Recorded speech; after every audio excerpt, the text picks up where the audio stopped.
That's good week. 7th, good week. What'd you get for that? 2,800. 2,800. Yeah. Okay. A call from the wife telling me good bowling. She says, about time, huh? We need some money coming in. That's right. Walter Ray has been coming into a lot of strikes. Well, Roger Bowker, who has finished higher in the standings than Walter Ray, has decided that he wants to finish on lane 33. In other words, he will finish the 10th frame first in this match, and the winner of this match obviously goes on to bowl David Traber for the championship. And the very interested spectator watching this match is probably Ricky Ward. As if Walter Ray wins this, Ricky Ward is in next week's tournament, as Roger Bowker leaves the solid 10, opening up on lane 34. Roger, another outstanding spare shooter. The top players on the tour, I think, Brian, are all good spare shooters. They very seldom miss. You don't, you know, those are the guys that fill the frames in between the strikes with spares are the guys that lead tournaments. Yeah, nowadays it's kind of unknown because there's so many strikes being thrown, but. And he missed it. He's stuck on the approach. You can see him looking down there. Did you see that? He went around front of the ball return to shoot that spare. It's kind of interesting he would do that. We're going to take a look at the style of Roger Bowker, and it's kind of unique. You see him holding the ball out in front only with the right hand, the left hand down by his side. And he says the reason he does this is he can start the ball on line, swing it down the line he wants the ball to go on. If he uses his left hand in it, he tends to push the ball out to the right. And here's that spare shot, and the ball just never skidded as he expected it to. And now he's a little bit confused mentally right now. He missed the spare, an easy spare for Roger Bowker, the 10 pin, and it looks like he's a little flustered. Yeah, that kind of unnerved him a little bit right there. No question. Tough spare here, the 2-8. How would you shoot this week, Brian? Well, Roger's probably going to throw at it pretty straight. He's probably just going to go up the boards pretty straight. Off his strike line, kind of? Yeah, a little bit. He'll move right. Trouble? No. Yeah. Wow.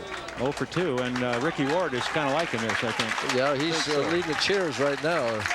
What we're talking about is if Ricky Ward, if Walter Ray Williams should win this match, Ricky Ward gets into the $250,000 AMF Classic next week. Dick Weber Classic, right? We're going to show you some of those numbers in a minute here. Walter Ray really aggressive. You can see him running that out before it hardly left his hand. He can lock this match up in the first half a game. He got 3 or 4 in a row right away. He also knows that Roger Bowker is capable of going right off the sheet also and shooting 258. Even though he has open 18 in the second, 250 still a possibility, and he's done that all week. That's the reason Roger's in the top 5 bowlers in the second tournament, because he could shoot the big numbers. And we see some of the people that are eligible for the AMF Dick Weber Classic, led by Norm Duke and Brian Goebel there. You're looking forward to that next week, right? Well, I like to see that. Yeah. And right there, David Traber, we'll see in the next match, is also eligible. And Ricky Ward is hanging on to that last spot right now, saying, "Get him, Walter." I can tell Walter's on that left lane and started hooking. When he first tried to hit it, he moved in a little bit and tried to hook it a little more, but that didn't work for him. You can tell he moved a little right, sped it up, and I think that's pretty vintage Walter. So he changed ball speeds really more than anything else. He's going with that little straighter at him, a little more power, and I think it's helped him.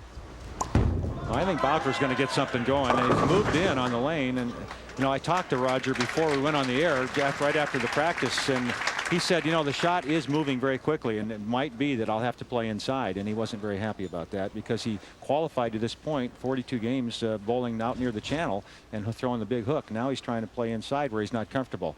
And you can see where he's standing there, Brian. Look at this. Yeah, he's getting way deep, laying it down as far left as he can possibly get it. And he says, "I'm on the board.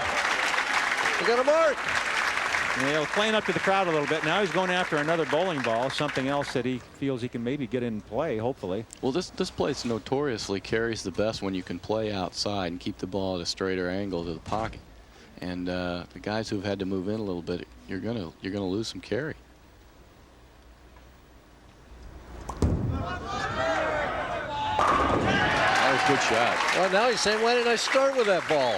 Well, we'll find out if he makes it work next frame. Then he might say, "Why didn't I start with that ball?" But right now, one shot does not a game make. Walter Ray still the guy to beat. Strike, spare, strike, making good shots.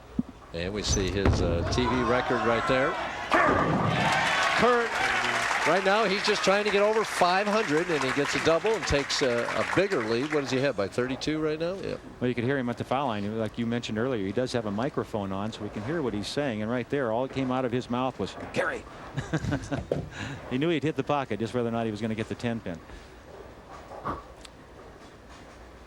Back on lane 33, the only lane that's given him any trouble at all. And as Brian has said, he's got it figured out now. You can tell Walter's got that. He shifted gears and he's just throwing the high heater now, and he's just jamming it in the pocket every hole shot. Well, it's now or never, don't you think? Right, yeah. He's trailing by 42 pins. We're in the 5th frame. He's got to put 2 or 3 strikes in a row together.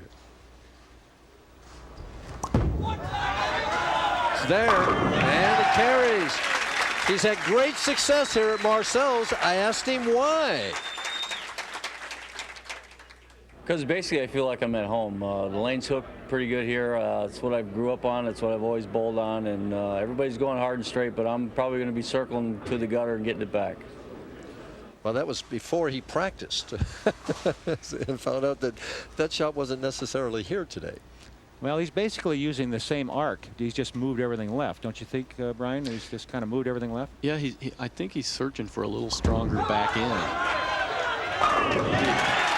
Wow. Roger's not dead yet. That's 3 in a row. He's cut that lead down to 22. Can he hang on? Well, we'll find out if he can. You stay with us right after this. Well, I think Roger's got Walter Ray's attention at least. Those girls stay up late to bowl, don't they? Yeah, they sure did. Boy, that one kind of backed up. Well, I think what Brian said is very apropos. He's actually really overthrowing the ball now a little bit. You know, after the break of the commercial, it's real easy to throw one too slow. And Walter did it last game once when he left the 2-4-5 after a commercial, and he's done it again. He's just tried to keep the speed up and he's let it go a little. So he was thinking about that. Maybe he just kind of forced it a little bit. Here's another look at that, Brian. What do you see here? Anything? Well, you know, he looks pretty good through the line. It just looks like he really extended hard, and when he did that, he just got it out just a little bit farther than he wanted to. Well, that's all forward roll too. That's no side roll. That's what I was noticing also. The ball had end over end, and it just doesn't hook very much when you do that. Well, he's gone to the Dick Weber frozen rope type shot here, I'll tell you. But you can't get that 4-5-7 out like Dick Weber. Nobody can do that. You know, Roger can get right back in this with 2 more strikes. No question. You guys have said how it looks there's more oil today though than there has been throughout the week, and you can tell that where everybody's been playing all week. Well, it's down to 11. It's definitely tighter, and that's why Rogers moved in on lane 34. He's looking for that fresh back end that nobody's playing on, so his ball will hit a lot harder. And our Pro-Am winner this week, Todd Bickford. So I don't know what that was worth to you. I mean, what, Pro-Am? Yeah. No, I don't, Mike. I'm not here when they have the Pro-Am, unfortunately. I just get here for the match play. I get here for the top 24 and get to watch the guys that are bowling really good. Yeah, they tell us it was worth $2,000. So that's a nice little check there. To cut it within 1 pin. Wow. He hasn't missed with that ball. That was a great shot. Well, this is what he did. I mentioned earlier he might go off the sheet. Well, he went 1 more frame before he started this string, but this is what he's done all throughout the week. That's why he's in 2nd place going into the televised portion of the tournament. He was capable of stringing large strings of strikes. And that's another reason why Walter Ray wanted to get something going and build up a lead on this guy, because he knew what Roger could do in this situation. And that ball kind of fell back at the pocket too. Definitely, that right lane looks like it's a little tighter, tougher to get the ball to hook. I mean, that shot looked very familiar to me. You know, you got the 5 out, Mike. True, that's true. You did. At the 7 pin. Has it. Well, Ricky Ward is starting to get nervous again, I think. Yes, right. He said, Walter, come on, boy. You're my horse. You're right here. 1 pin. We're in the 9th frame. The difference is, though, that Roger's working on 5 in a row. Well, Roger possible 248, and Walter Ray still a possibility of 269. So 239, Earl. 239, excuse me. So, but Roger Bowker really holds his fate in his own hands. What he does now, these next couple of frames determine what's going to happen in this match. And if he doesn't strike out to lock him out, it'd be interesting to see if Walter moves over a little bit in the 10th frame. This shot right here is pretty important. He gets this one right here, and the pressure's back on Walter's shoulders, I think. Well, he takes a lead for the first time in the match if he can strike here. Oh, did he throw that well? Extremely well. Tell you what, if he should lose, it doesn't look like he's going to. I'm speaking of Mr. Bowker. It'll come back to the first 2 frames when he missed 2 easy spares. And here's another look at that last shot, Brian. It looked pretty good to me. I think nothing wrong with that one. If he didn't miss those spares, though, he may not have switched balls, Earl. That's a good point. Good point. Yeah. So sometimes circumstances dictate what you're going to do, whether you like it or not. You switch balls trying to find something, and you fall into something. And Roger definitely fell into something good right here. Up by 9, can make it 19 with the first strike in the 10th.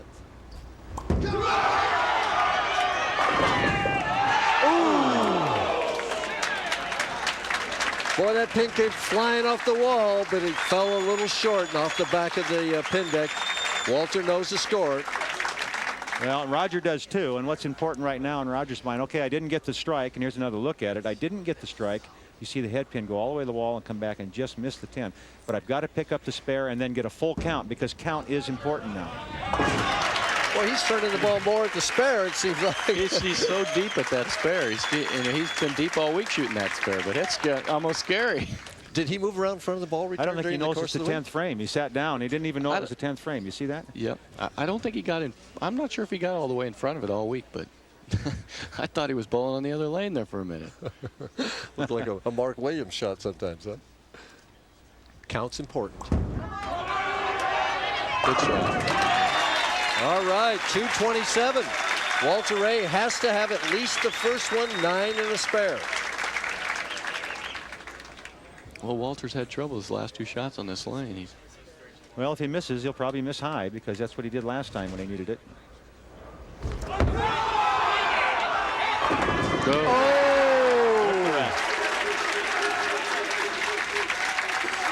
Well, we could have a tie. We it's a could have possibility. a tie. Comes down now after 42 games. Walter Ray's bowled 2 games on television asking for a re-rack, and it comes down to 1 shot. Yeah, and again, you know, I know this is not important in Walter Ray's mind, but it is in Ricky Ward's mind.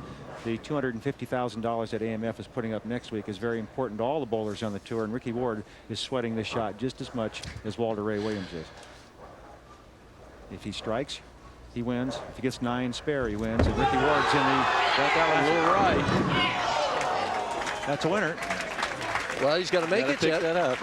He's got to make it. That's right. He's got to make it. If he misses it, we have a tie. Well, what happens then? 2-frame roll off. 9th and 10th frame. Well, he hasn't missed a 10-pin yet today, but this is for the win and to move on. And Roger's going to look back if he loses. And remember those first 2 frames. Good. Turns his back on it. Walter Ray showing his experience and his mettle. And they love it here in Rochester. They love Roger Bowker, too. He finishes with $5,500, but Walter Ray moves on for the win. We'll be back with Championship Frame after this.